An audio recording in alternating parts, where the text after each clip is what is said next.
Murder केस episode 2. लेखक श्रीपाद जोशी, जयेश मेस्त्री.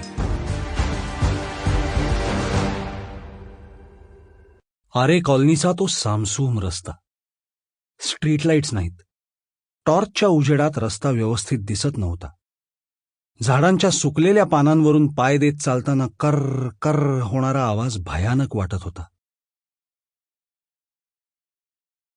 दोन्ही बाजूला जंगल, कुत्र्यांच्या रडण्याचा आवाज.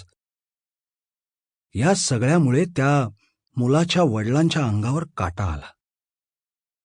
त्यांनी मुलाचा हात घट्ट पकडला.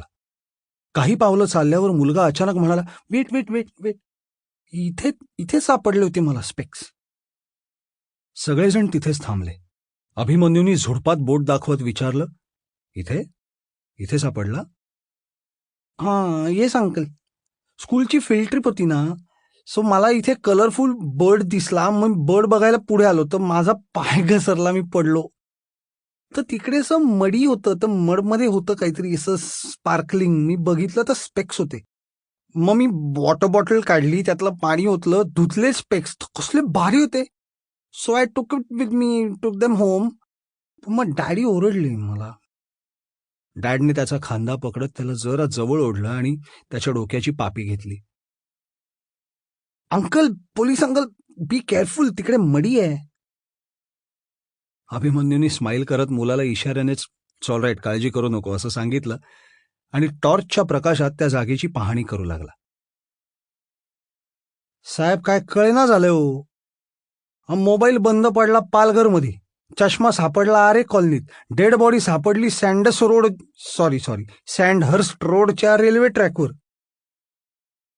कोणीतरी दिशाभूल करायचा प्रयत्न करतोय. मला काय वाटतं ना, हा चष्मा मुद्दाम इथे कोणीतरी आणून टाकला असेल, म्हणजे आपल्याला वाटेल की खून इथे झालाय. खून इथेच झालाय पाटील.